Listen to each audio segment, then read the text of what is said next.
Despite it being day, the moon can still be seen in the bright blue sky. The city is as busy as ever, with people trying to head to their destined locations for the day. A girl inside the train excuses herself bumping into other passengers since she needs to get down at her stop. Yui notices her struggling to get out, so she gets into the girl's space to assist her, telling the girl to go ahead. With heart in her eyes, the girl expresses her thanks and manages to get off the train.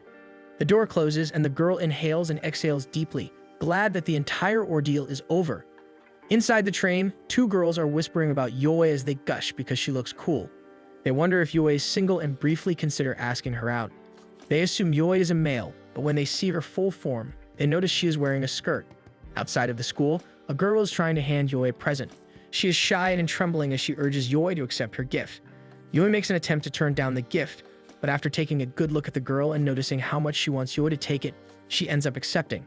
At the gym lockers, Yui opens the gift, which turns out to be a towel with her initials. Her friends Nobara and Kotobuki catch her and notice that Yui has accepted yet another present from a girl. Her friends tease her since she still charms girls, which is something she's been unconsciously doing since middle school. Because she has a hard time refusing gifts, girls continue showering her with presents.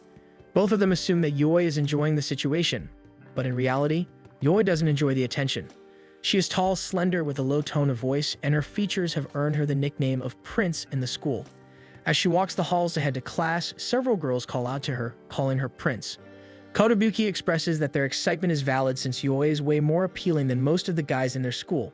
She recalls Yui's heroic feat last year during field day, where she helped a girl who fell. Yui carried the girl to the finish line and still placed first. She continues to compliment Yui, saying that Yui is like a hero straight out of a romance novel. Yui wonders about being a hero.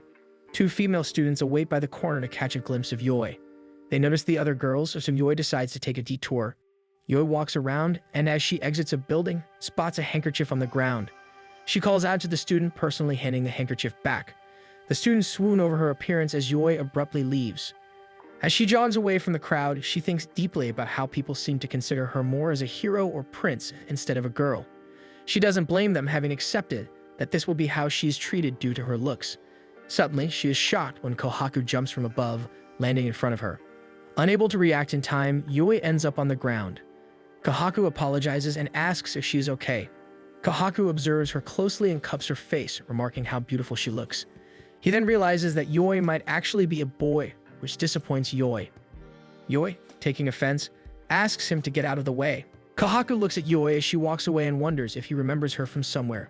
In her classroom, Yui is lost in thought.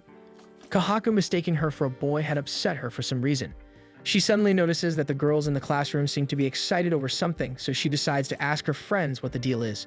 Nobara shares that there is another prince in the school. She then adds that there is a rumor that the other prince's dad is a multimillionaire who had brought several women to tears. Yui doubts the validity of the rumors. Yui regards the other prince as none of her concern and goes back to her notes, unaware that Kohaku is looking at her from outside. Their eyes meet, they remember each other from the morning. Kohaku crudely asks if Yui is okay, and everyone kicks up a fuss over how the two princes know each other.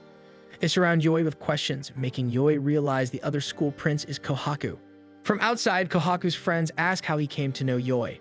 They mention she is famous, considered a prince in their school despite being a girl. This surprises Kohaku since he thought she was just a beautiful boy. His friends call him rude as he looks up to Yui, where everyone surrounds her. Suddenly, he feels himself growing curious. After class, Yui drags herself to the store, still worn out from the sudden attention she got from everyone in class. She managed to clear up the misunderstanding, but the girls' relief had left her feeling disheartened since they don't seem to look at her as a girl either. She sees something she wants to eat and moves to grab it, but stops herself when she notices the cashier is getting bothered by a drunk. Yui steps in, threatening the man that she will call the police. Angry, the drunk man grabs Yui, telling her to mind her own business. Kohaku steps in, taking evidence of the drunk customer's behavior on his phone. The drunk man demands that Kohaku should delete the evidence. Annoyed, Kohaku grabs the man by his jaw, telling him to get lost. He then notices Yui and lets the drunk go so he can greet her. As he is chatting away, the drunk makes a move to strike Kohaku, but Yui swiftly blocks the attack and scolds the man for attacking from behind. Everyone in the store is charmed by her heroic move. Kohaku even snickers at her action. The store manager then complains about the commotion and begins beating the drunk for making such a scene as Kohaku drags Yui out of the store. They end up in a park under a full moon. Yui wonders how she ends up in this situation. Kohaku commands Yoi's actions, asking about her move. Yoi shares that she knows martial arts, which impresses Kohaku. He now understands why the girls call her a prince. Yoi remarks on this, saying she didn't choose to be a prince. She considers herself normal, but everywhere she goes she hears prince or hero. She wonders why she had decided to tell her troubles to Kohaku. Kohaku affirms that it is okay for girls to not be demure, and that having a prince-like girl in the mix is alright. Kohaku admits what Yoi said back in the store made his heart flutter. Yoi thanks him, and Kohaku decides to call her by her first name, even adding Chan as a suffix. Yoi is surprised, wondering where he had learned her name. Kohaku wonders how, despite Yoi's beauty, she's never been treated like a princess. Kohaku assumes the men around Yoi must have horrible taste. Yoi feels uneasy being called beautiful for the first time, so she isn't sure if Kohaku is serious. Suddenly, Kohaku lifts Yoi like a princess out of the blue. Being her first time, this throws Yoi into a panic. Kohaku assures her that his arms won't be broken and asks if she feels like a heroine now. The wind blows, and under the streetlights, Yoi blushes, much to Kohaku's surprise. Yoi pushes herself off and says she needs to go home, running away. Yoi feels that she is not the type to experience such things and sits down in the middle of the street, overwhelmed with new feelings. She convinces herself that she is fine and that she was only surprised. Back in the park, Kohaku is also confused about the feeling that briefly overcame him, but he only takes a moment to decide he likes it. The next day, Yoi goes to school and manages to maintain a graceful exterior despite actually being embarrassed over her reaction last night. She chides herself for being self-conscious. As she climbs the stairs, Kohaku spots her and calls out to her like old friends. He asks why she had left so suddenly, and she tries to hide her embarrassment by saying she had something urgent to take care of. Yoi asks if it's okay for them to be talking given their reputation.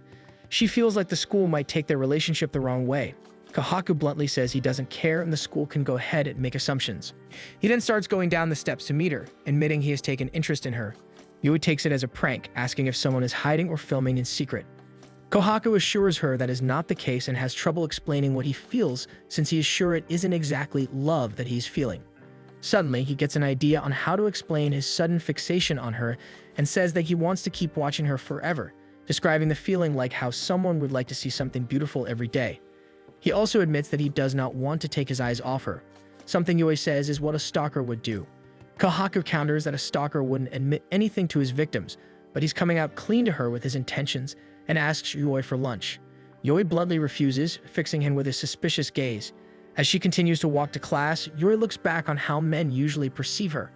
Her experience is limited to most saying she is regarded as handsome and not cute and men calling her a cool prince, so no one really had a romantic interest in her. She continues to wonder about Kohaku's feelings for her in the classroom. This makes the girls around her think she looks amazing despite looking troubled. She can imagine someone called Prince taking interest in her. She bets Kohaku says all those things to other girls. Her friends shake her out of her thoughts by asking her to lunch. She begins to ease up as she chats with them. But Kohaku ruins the moment by showing up in her classroom asking for her time. His presence causes the classroom to fall into chaos as gossip begins to fill the room about their actual relationship. Seeing that her classmates are close to misunderstanding the situation, she hurriedly goes to Kohaku and tells him that she's ready for the special committee meeting, pushing him out of the classroom. However, this does little to satisfy her classmates' curiosity. Kohaku brings Yoi to an empty classroom knowing she does not want to be seen by others. Seeing that he just wants to have lunch with her, she decides to entertain his request, but decides she should finish early so she can return to her classroom. She unpacks her lunchbox neatly on the table and prepares to dig in. However, Kohaku is only sipping on a juice box by the window. She decides to ask him to take a seat, but is surprised when he takes the seat directly in front of her. After her initial shock, she realizes Kohaku did not sit down until he was sure she was comfortable. She observes him longer and notices how nice his long fingers and face look. She pushes the thought aside for now and pours her curry sauce onto the rice neatly. Kohaku expresses his amazement at how well prepared her lunch looks, and Yoi shares that her family owns a curry restaurant. Kohaku is amazed since he had never met someone with a curry restaurant. Yoi admits that she doesn't openly share that her family owns one because she fears a possible nickname will be given to her. This makes Kohaku curious as he begs her to share it and promises not to laugh at her. Nervously, she admits she might be called the Curry Prince. He manages to maintain a blank face, but it eventually becomes too much for him and he ends up laughing.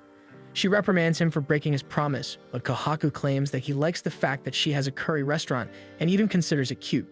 Yoi is confused, so Kohaku explains that how she's self-conscious about it is endearing and everything about her is cute.